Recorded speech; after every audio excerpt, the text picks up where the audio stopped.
हम शुरू करेंगे इन दो बोतल कैप्स के एक्सपेरिमेंट से। इसमें क्लियरली दिखता है कि दोनों कैप्स इक्वल टाइम में इक्वल डिस्टेंस नीचे गिरती हैं। ये ग्रेविटी को देखने का एक डिफरेंट वे है कि ग्रेविटी में हर चीज अर्थ की तरफ गिर रही है और हर चीज हर सेकंड उतना ही डिस्टेंस नीचे गिर रही है। लेकिन इन दो कैप्स में डिफरेंस ये था कि दूसरी कैप में एक हॉरिजॉन्टल स्पीड थी जिसको अर्थ की ग्रेविटी डिक्रीज नहीं कर सकती। अर्थ से टकराने के बाद फ्रिक्शन ही उसको डिक्रीज कर सकता है। और एक लास्ट चीज ये है कि धरती गोल है, तो अगर कोई चीज इस हॉरिजॉन्टल स्पीड के साथ चल रही हो कि जितना वो एक सेकंड में नीचे गिरे उतना ही धरती का सरफेस कर्व हो रहा हो, तो कभी भी वो चीज धरती से नहीं टकराएगी और धरती से उतनी ही दूरी पर बनी रहेगी।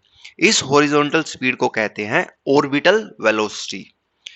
यानी ऑर्बिटल वेलोसिटी वो हॉरिजॉन्टल वेलोसिटी है जो अगर एक सैटेलाइट अचीव कर ले तो वो जमीन के अराउंड घूमती रहेगी और वो उससे नहीं टकराएगी।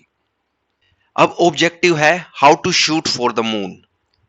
इसका एक तरीका है इंडिपेंडेंट शूट, जिसमें अर्थ से डायरेक्टली एक रॉकेट मून की तरफ भेजा जाता है। इसमें बहुत ही पावर और बहुत ही ज्यादा फ्यूल की जरूरत होती है और ये इतना आसान काम नहीं है। लेकिन इसके अलावा एक तरीका और है और वो है ग्रेविटी असिस्ट।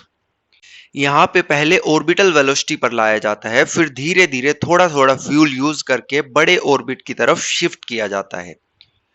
ये इंपॉर्टेंट है कि रॉकेट पहले ऊपर जाता है, पर ऊपर जाकर धीरे धीरे उसको मेन टारगेट उसका हॉरिजॉन्टल स्पीड अचीव करना है। फिर फाइनली एक फाइनल थ्रस्ट अप्लाई करके अर्थ की ग्रेविटी से बाहर भेजा जाता है, इस तरह से कि ऑर्बिटर अर्थ, सन और मून तीनों की ग्रेविटी की हेल्प लेके अर्थ के लास्ट ऑर्बिट से मून के फर्स्ट ऑर्बिट तक पहुंच जाए। फिर यहां पर थोड़ा थोड़ा फ्यूल यूज करके ऑर्बिटर छोटे छोटे ऑर्बिट्स में आता है। ये बिल्कुल उल्टा प्रोसेस है जैसे अर्थ में बड़े बड़े ऑर्बिट्स की तरफ शिफ्ट हुआ था। चंद्रयान 3 का लास्ट इलिप्टिकल ऑर्बिट था 100 इंटू 30 किलोमीटर और जब ये इस ऑर्बिट में आ जाता है तो इसकी स्पीड थी 6000 किलोमीटर पर आवर। यहां पर एक प्रोपल्शन मॉड्यूल से विक्रम लैंडर सेपरेट होता है और चांद पर लैंड करने के लिए जाता है। यहां से सॉफ्ट लैंडिंग प्रोसेस स्टार्ट होती है। लैंडर का मेन टारगेट ये है कि जिस टाइम वो मून के सरफेस से टकराए उस टाइम उसकी स्पीड बिल्कुल जीरो हो। ये काम लैंडर अपने फ्यूल का यूज करके थ्रस्ट अप्लाई करके अचीव करता है और एक तरह से विक्रम लैंडर आयरन मैन की तरह मून के सरफेस पे लैंड करता है। हाउएवर एक चीज है कि लैंडर की हॉरिजॉन्टल वेलोसिटी भी थी, तो ऑब्वियसली उसे साइड थ्रस्ट का भी यूज करना पड़ा।